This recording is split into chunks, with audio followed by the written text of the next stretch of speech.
আহলে হাদিসেরা রোগী না, আহলে হাদিসেরা ডাক্তার। বলেন আলহামদুলিল্লাহ। রোগী বেশি হয়, ডাক্তার কম হয়। কথা বুঝেননি মনে হয়? আহলে হাদিসেরা ঈমান আমল সংস্কারের ডাক্তার। বলেন আলহামদুলিল্লাহ।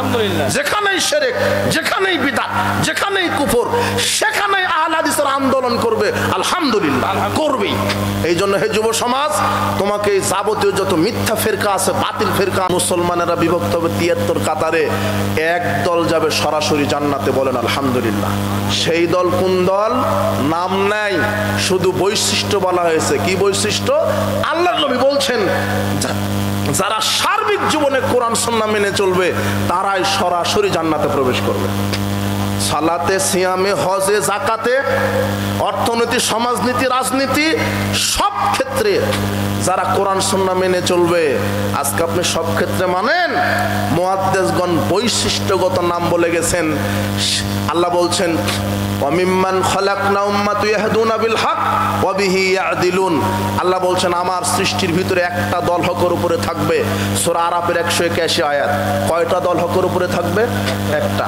রাসূল সাল্লাল্লাহু আলাইহি ওয়াসাল্লাম বলছেন, লা তাযহালু তায়ফাতুন, লা তাযহালু তায়ফাতুন মিন উম্মতি যাহিরিন আলাল হক।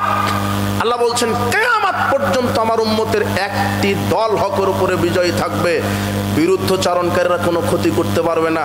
মুহাম্মদ সাল্লাল্লাহু আলাইহি ওয়াসাল্লাম তিনিও বলে গেছেন কয়টা দল হকের উপরে থাকবে? একটা। কিন্তু বিভক্ত হবে মুসলমানেরা 73 কাতারে, শত শত কাতারে, কিন্তু মুক্তিপ্রাপ্ত দল হবে একটাই। এই হাদিস আর এই আয়াতের উপরে ভিত্তি করে মুহাদ্দিসগণ বলে গেছেন। আলী ইবনুল মাদিনী 161 হিজরিতে বলে গেছেন, আজকে অনেকে বলে আহলে হাদিস একটা নতুন ফেরকা, ফিতনাবাজ। আমি বলবো, যারা আহলে হাদিসের উপর অপবাদ দাও নতুন ফেরকাবাজ, ফিতনাবাজ বলো, আমি বলবো আপনারাই নতুন ফেরকা এবং ফিতনাবাজ। আহলে হাদিস নতুন ফেরকা নয়। আপনি ইতিহাস পড়ুন, আপনাকে আকীদা মানা সালাফদের গ্রহণ করতে হবে। সালাফ, রাসূল সাল্লাল্লাহু আলাইহি ওয়াসাল্লাম নিজে পরিচয় দিয়েছেন, আমি সালাফ।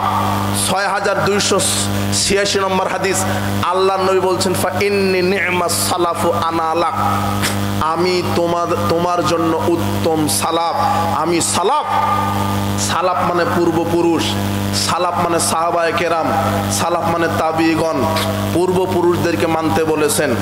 তাহলে আপনাকে আকীদা মানহাজ বুঝতে গেলে সালাফদের আকীদা মানহাজ আপনাকে বুঝতে হবে। বলছিলাম, যারা বলছে আহলে হাদিস নতুন ফেরকা, এদেরকে ইতিহাস পড়তে হবে। আলী ইবনুল মাদিনী 161 হিজরিতে মারা গেছেন। আরে 161 ধরেন, 161 হিজরিতে যদি মারা যান, আজকে 1447 হিজরি, 1350 বছর পূর্বে তিনি কি বলে গেছেন জানেন? যে আল্লাহ যে বললেন একদল হকের উপরে, নবী যে বললেন একদল হকের উপরে থাকবে, আমি আলী ইবনুল মাদিনী গবেষণা করে দেখেছি, হুম আহলুল হাদিস, ওই সত্যের উপরে যারা আছে তারা হলেন আহলে হাদিস। আমি এটা কেন বললাম? আপনি যে বলছেন নতুন ফেরকা, এটা 161 হিজরির বক্তব্য, এটা নতুন ফেরকা হলো? আহমদ বিন হাম্বল 241 হিজরিতে মারা গেছে।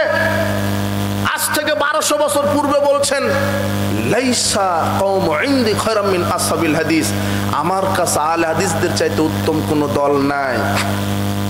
ফালা আদরি মানহুম, আমার জানা নাই মুক্তিপ্রাপ্ত দল আহলে হাদিস ছাড়ার কে হতে পারে। খলিফা হারুনুর রশিদ বলছেন 193 হিজরিতে মারা গেছে। আজ থেকে 1250 বছর পূর্বে তিনি বলে গেছেন, তলাবতু আরবাআতান, আমি মুসলমানের 4টি দল আগে বেছে নিয়েছি।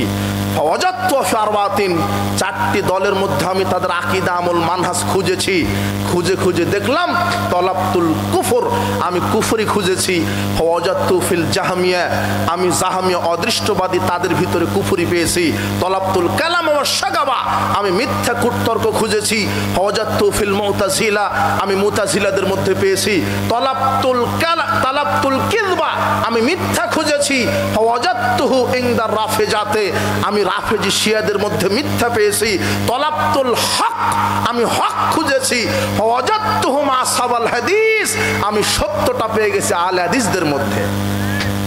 আমি এগুলি ইতিহাস কেন বলছি?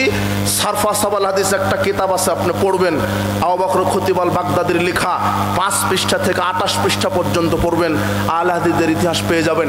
193 হিজরি কোথায় আর আজকে 1447 হিজরি কোথায়? 1250 বছর পূর্বের কথা আহলে হাদিস। ইমাম আবু দাউদ রাহিমাহুল্লাহ বলছেন, লাউলা হাযিল ইসাবাহ লান দারাসাল ইয়ানি আসহাবুল হাদিস, যদি পৃথিবীতে আহলে হাদিস আলেম ওলামা না থাকতো, আহলে হাদিস ব্যক্তি মানুষ যদি না থাকতো, তাহলে ইসলাম পৃথিবী থেকে অনেক আগেই ধ্বংস হয়ে যেত।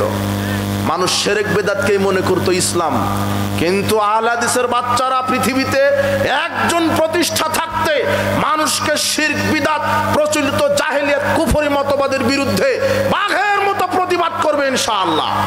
বেদাতের বিরুদ্ধে বলবেই, শিরকের বিরুদ্ধে বলবেই। এটা নবীদের আদর্শ, অন্যায়ের বিরুদ্ধে কথা বলা, শিরকের বিরুদ্ধে কথা বলা, বিদআতের বিরুদ্ধে কথা বলা। তাই হকপন্থী আলেম ওলামা যতদিন থাকবে, আহলে হাদিস বিদ্বানগণ যতদিন থাকবে, তারা মুখে কলমে মিডিয়ায় এরা সাফ সাফ শিরককে শিরক বলবে, বেদাতকে বেদাত বলবে। হিকমতের দোহাই দিয়ে ম্যাও ম্যাও করে ইসলাম বাংলার জমিনে কায়েম হবে না। এই জন্য সাবধান। সে বলে দাও, এক যুবক বলছে যে আপনি বক্তব্য দেন, আপনারা বক্তব্য দেন, সামনে 10,000 লোক থাকে, 500 লোক থাকে, আর মুফাসসির সাহেব বক্তব্য দেয় 10 লক্ষ লোক থাকে। আমি বলেছিলাম, যুবক তোমার মুফাসসির সাহেবকে নিয়ে আসো, তোমার মুফাসসির সাহেবকে বলো যে আপনি একটু বেদাতের বিরুদ্ধে বক্তব্য দেন, জাতির সামনে বলেন ফরজ সালাতের পরে সম্মিলিত মোনাজাত বেদাত, আপনার সভা সমিতির পরে মোনাজাত বেদাত, বিবাহের অনুষ্ঠানের পর মোনাজাত বেদাত, জানাজার সালাতের পরে মোনাজাত বেদাত, মিলাদ কিয়াম বেদাত, সেহলাম বেদাত, হালুয়া রুটি বেদাত, কোরআন মাজিদ তেলাওয়াত শেষে সাদাকাল্লাহুল আযীম বলা বেদাত, গণতন্ত্র কুফরি, এই আপনার ওই কমিউনিজম কুফরি, ডেমোক্রেসি কুফরি। এইভাবে মুফাসসির সাহেব বক্তব্য দিক, আপনার ওই 10 লক্ষ লোকের মধ্যে 10,000 থাকবে, সবাই চলে যাবে, সবাই তো বেদাতি। জাতির সামনে হক কথা বলুন। আল্লাহ বলছেন, কলিলুম মিন ইবাদিয়াশ শাকুর, আল্লাহর শুকরিয়া আদায়কারী বান্দাদের সংখ্যা কম হয়।